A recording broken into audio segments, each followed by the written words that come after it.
Salut à toi, j'espère que tu vas bien. Dans la vidéo d'aujourd'hui, je voulais aborder le sujet du réveil matinal.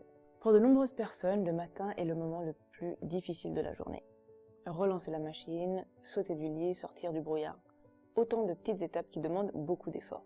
Certains sont du matin, d'autres du soir, c'est une réalité. Mais voilà, c'est pas une fatalité et on peut entraîner notre corps et notre cerveau à faire face à cette situation inconfortable.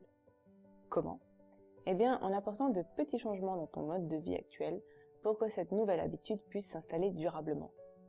Dans cette vidéo, je vais partager avec toi quelques conseils pour mieux te réveiller, pour que tu sois au taquet chaque matin et que tu ne te sentes plus au ralenti et fatigué durant toute la journée. En plus de ça, tu vas pouvoir prendre du temps pour toi et être plus productif et attentif. C'est pas génial ça ? Allez, on commence tout de suite par le premier changement. Ceux qui se lèvent tôt se couchent avant minuit.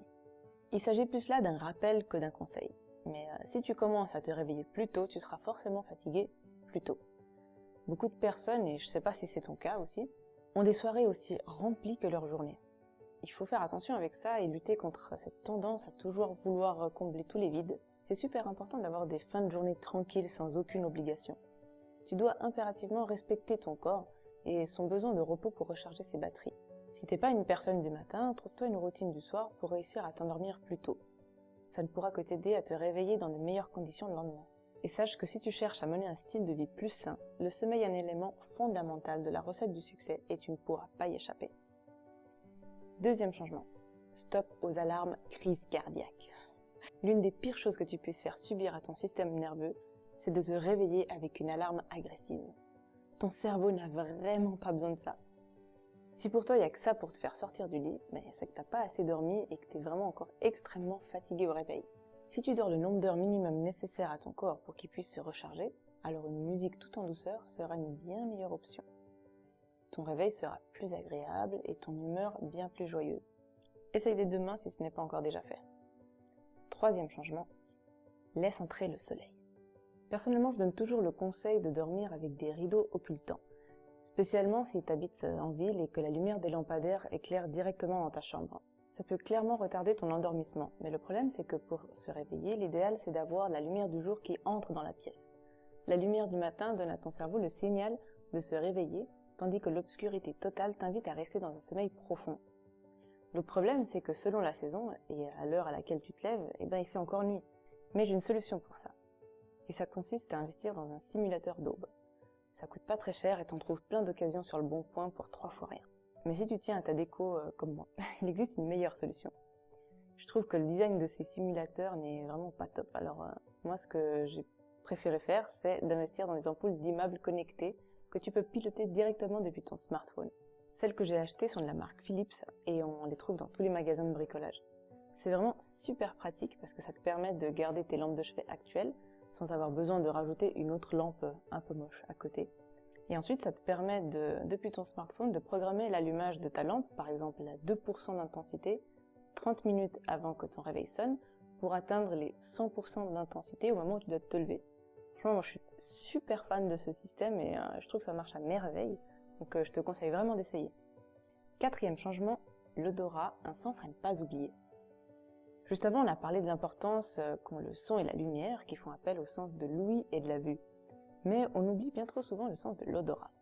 Alors, à l'époque, il y a ça vraiment très longtemps, l'odorat nous permettait de rester en vie, car c'est lui qui nous donnait les informations essentielles sur notre environnement, comme la proximité d'un danger et la qualité de la nourriture. Alors même si aujourd'hui, on n'a plus forcément besoin de compter dessus pour survivre, on peut l'utiliser pour conditionner notre cerveau à de nouvelles habitudes. Il faut savoir que les centres de détection des odeurs de notre cerveau sont très proches de l'amygdale, qui est le centre des émotions du cerveau.